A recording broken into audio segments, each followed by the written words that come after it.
तो चलो ये प्यूरिफिकेशन पूरा देखते हैं। स्टार्ट करते हैं एस्टिमेशन ऑफ कार्बन हाइड्रोजन। इसको लेविक कंबसन या लेविक टेस्ट भी बोलते हैं। इसको एस्टिमेट करते हैं in the form of carbon को CO2, हाइड्रोजन को पानी के फॉर्म में, कार्बन को बोलो बोलो CO2, हाइड्रोजन को H2O के फॉर्म में।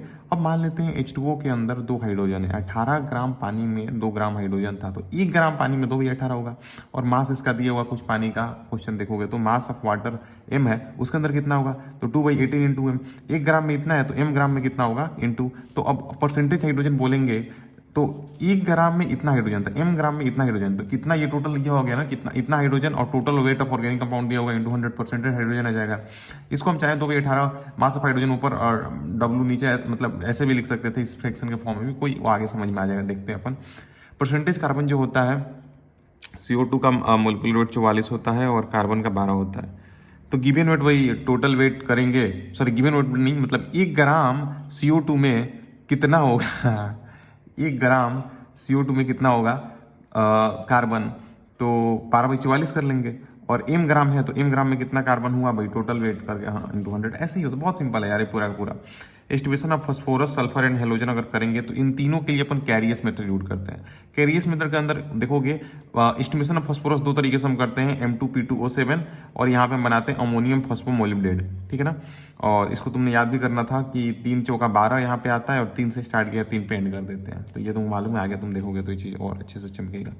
परसेंटेज फास्फोरस देखेंगे तो इसका वेट हमें मालूम इतना, तो हम देखेंगे यहाँ पे 2 फास्फोरस था तो 31 एक का होता है 15, 30 एक 31, 2 से मल्टीप्लाई कर दिया तो इतने में इतना वेट है। 1 ग्राम इसके में कितना वेट होगा और इंटू जितना वेट इसका दिया होगा इंटू 100। वैसे ही यार सब सल्फर को अगर देखोगे इसका दूसरा अगर देखोगे तो इसका इतना ज़्यादा मास होता है। इसको याद कैसे रखोगे, चलो सब बताते हैं।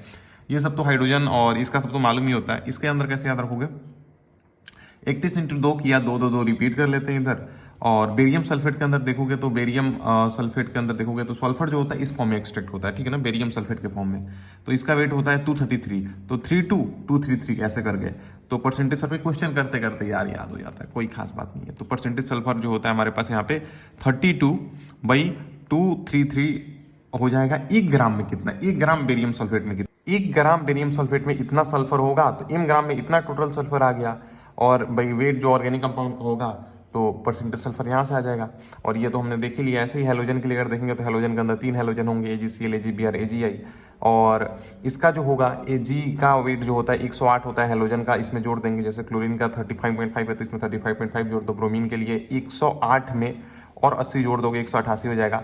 तो इसका वेट भाई टोटल वेट जो है, मतलब इसको ऐसे याद रख सकते हो सिंपल कि इसका वेट भाई इसका वेट कर लेते हैं, या फिर ऐसे भी याद रख सकते हो कि 1 ग्राम में AgCl में कितना क्लोरीन होगा, यहाँ पे रखना है हमें 1 ग्राम में कितना होगा। तो क्लोरीन इतने में 1 होता है तो 1 ग्राम में कितना होगा, इसका वेट भाई ये पूरा नीचे आ जाएगा। और इसका वेट मतलब ये टोटल आ गया कि मास ऑफ क्लोरीन कितना है भाई W इंटू 100, ऐसे ही पूरा है यार। AgBr के अंदर इसका भाई टोटल इंटू ऐसे ही 127 होता है क्लोरीन का, और इसमें 108 में इतना जोड़ दोगे 127 तो ये आ जाएगा।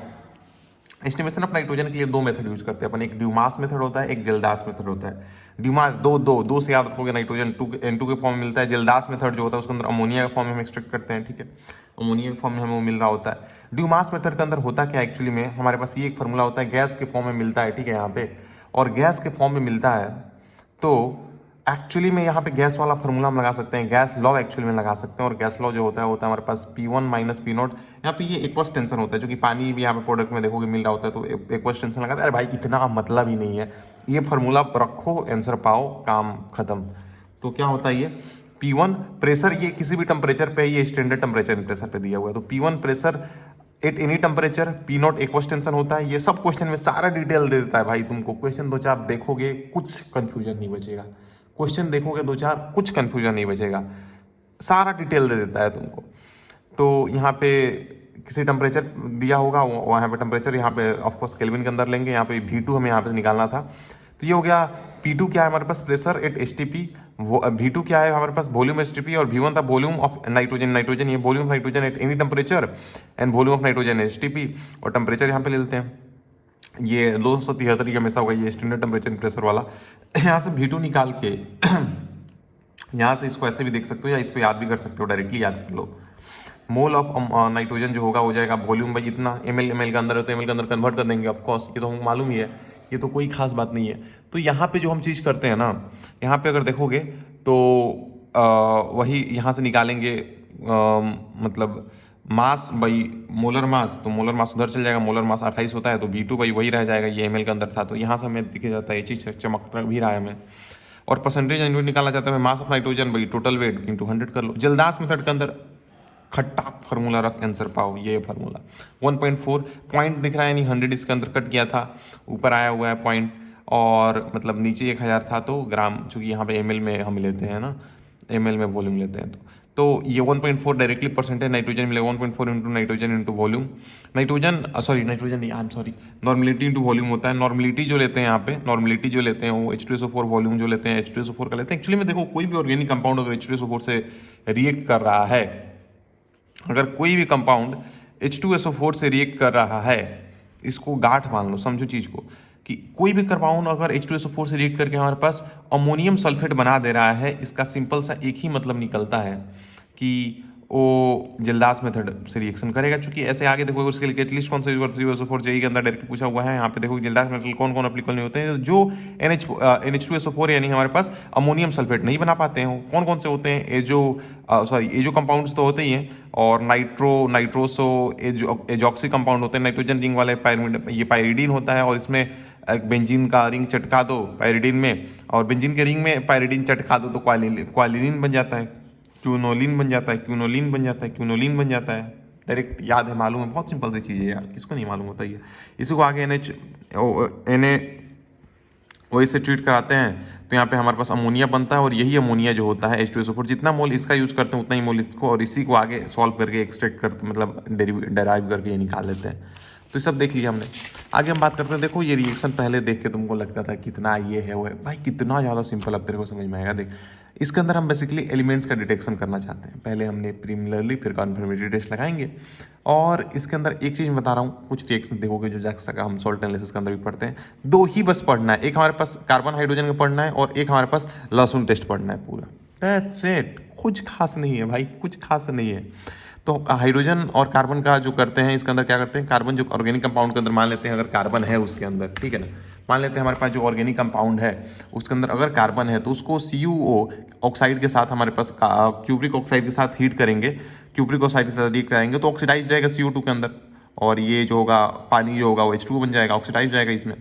बट CO2 कन्फर्म कैसे करेंगे, तो CO2 कन्फर्म करने के लिए उसको लाइम वाटर से ट्रीट कर दो, कैल्शियम हाइड्रोक्साइड, यहाँ पे मिल्की अगर कलर आ गया तो कंफर्म हो जाता है CO2 है। कोई कंफर्मेटरी टेस्ट आगे लगा ले रहे हैं ना, ये कंपाउंड है, ऑक्सीडाइज हुआ, कंफर्मेटरी टेस्ट हमने लगाया। एक यहाँ पे एक एनहाइड्रस कॉपर सल्फेट हम यूज कर लेते हैं, तो हमारे पास यहाँ पे 5 बड़ा इंपॉर्टेंट है, 5 ध्यान रखना, ब्लू विट्रियोल बन जाता है, ब्लू विट्रियोल बन जाता है। आगे लहसुन टेस्ट के बारे में बात करते हैं सर। लहसुन टेस्ट के अंदर हमारे पास किसके डिटेक्शन के लिए यूज कर सकते हैं, तो पंकज सर निकले हॉलीडे पर, ये ध्यान रखोगे, पंकज सर निकले हॉलीडे पे, पंकज सर निकले हॉलीडे पे, ये सारे एलिमेंट्स एकदम टिप्स पे, ये सारे एक्सट्रैक्ट एकदम टिप्स पे आ जानी चाहिए। तो पंकज सर निकले हॉलीडे पे, कोई भी ऑर्गेनिक कंपाउंड का सोडियम एक्सट्रैक्ट बनाने के लिए इसको हम फ्यूजन बोलते हैं, सोडियम सिलेक्ट कराते हैं, तो आयोनिक कंपाउंड, कोवेलेंट का आयोनिक कंपाउंड, ये इंपॉर्टेंट है भाई, मालूम होना चाहिए, कोवेलेंट था, आयोनिक में और अच्छे से रिएक्शन हो जाता है, तो इसलिए हमने आयोनिक के अंदर पहले कन्वर्ट कर लिया, मतलब एक साइंटिस्ट थे उन्होंने ये कन्वर्ट कर लिया, उसी को उन्होंने बोला फ्यूज हो गया ना सोडियम इसके अंदर, सोडियम फ्यूजन बोलते हैं इसको अपन। लेसियन एक्सट्रैक्ट मतलब इसको बोलते हैं लसाइन एक्सट्रैक्ट, लसाइन एक्सट्रैक्ट या फिर सोडियम फ्यूजन एक्सट्रैक्ट भी बोलते हैं, ठीक है ना, सोडियम फ्यूजन एक्सट्रैक्ट भी बोलते हैं इसको। इसके अंदर ये सब एक इजी टिप्स पे याद होने चाहिए, सब के सब टिप्स पे याद होने चाहिए।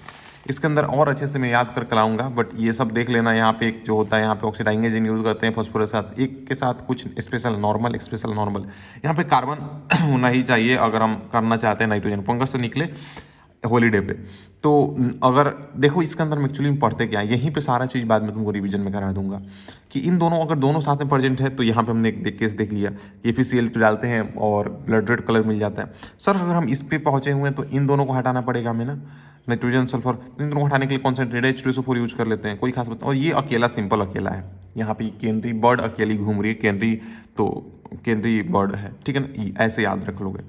और यहाँ पे सल्फर वाला जो होता है इसके लिए 2 टेस्ट होते हैं। अमोनियम मोलिब्डेट जो होता है, इसको याद कैसे करना है, 3 चौका 12, 3 से स्टार्ट पेंट कर दिया, कोई खास बात नहीं है।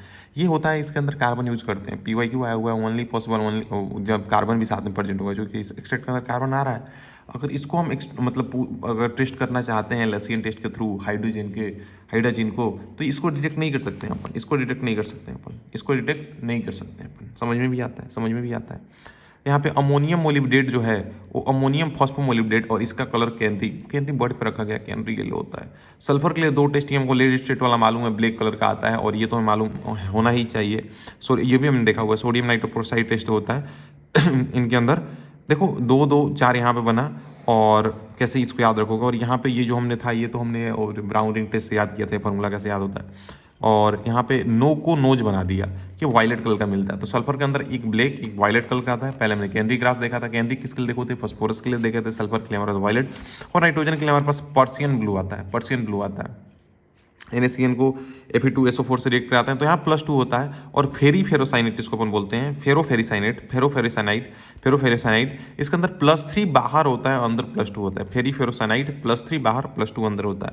अगर नाइट्रोजन एंड सल्फर बहुत आर प्रेजेंट, तो मैंने तुम बताया कि उसको FeCl3 से रिएक्ट कराते हैं, FeCl3 से कराया था, तो हम करा देते हैं। तो हमारे पास यहाँ पे तीनों अलग अलग बुक में ये भी सब दे रहा है, ये स्टैंडर्ड है, ये सब भी दे देता है। तीनों के अंदर एक खास बात है कि सब में +3 के अंदर ही है, और ये ब्लड रेड होता है, ये ब्लड रेड कलर के होते हैं सब कुछ। अगर nitrogen is present in axis, अगर मान लेते हैं यहाँ पे सॉरी सोडियम को अगर बहुत ज़्यादा एक्सिस में ले लिया, अगर मान देखो यहाँ पे ये सिंपल बोल रहे हैं, अगर दोनों प्रेजेंट हैं तो हमारे पास दोनों का एक नया लसीन एक्सट्रैक्ट बन जाता है, लसीन एक्सट्रैक्ट जो कि ब्लड रेड कलर देता है। बट अगर सोडियम को एक्सिस में हम ले लेंगे तो ये टूट जाता है, और ये दोनों फिर अपने इंडिविजुअल टेस्ट देंगे। ये जो होगा कौन सा कार्बन वाला कौन सा देता था, कार्बन तुमको टिप्स पे ऐसे याद होना चाहिए। कार्बन नहीं सर, नाइट्रोजन ना, नाइट्रोजन कौन सा देता था, पर्सियन ब्लू। सल्फर कौन सा देता था, ब्लैक ब्लैक ब्लैक। इसको कई बार क्वेश्चन पूछ के, कई बार रिपीट करके, 20 बार 30 बार रिविजन करके याद कर लो, पूरे टिप्स बहुत सिंपल है सब। हेलोजन के लिए देखोगे तो NaCl, NaBr, NaI हो सकता है। और हम सबको अगर सिल्वर नाइट्रेट से ट्रीट कराते हैं तो ये AgCl बनता है, जो कि वाइट PPT होता है। AgBr पेल येलो होता है, और AgI डार्क येलो होता है, डार्क येलो लिखा इधर, डार्क येलो होता है। और आगे अगर हम देखेंगे तो इसको कौन कौन सोलुबल होता है, ये सोलुबल है, स्प्रिंगली सोलुबल, ये इनसोलुबल होता है, ये स्प्रिंगली सोलुबल, ये सोलुबल है। इसी को अपन टॉलेंस रिएजेंट भी बोलते हैं, ठीक है ना, टॉलेंस रिएजेंट भी बोलते हैं, टॉलेंस रिएजेंट भी बोलते हैं। और before the test halogen sodium extract is boiled with, ये मैंने तुमको बता दिया, इसके साथ क्यों कंसंट्रेटेड के साथ, ताकि बाकी सब गैस बन के उड़ जाए। अगर देखोगे अगर ये भी प्रेजेंट होता कार्बन या सल्फर, तो HCN के फॉर्म में हो जाए, H2SO4 के फॉर्म में उड़ जाए, इसलिए हम इसको यूज करते हैं, ठीक है ना। NaCN अगर ना यूज करे कॉन्सेंट्रेट H2SO4 का, तो मे बी वाइट PPT मिलने लगेगा H2SO4, तो फिर कंफ्यूजन होगी। तो यही है बस, बहुत सिंपल है। चलो बाय।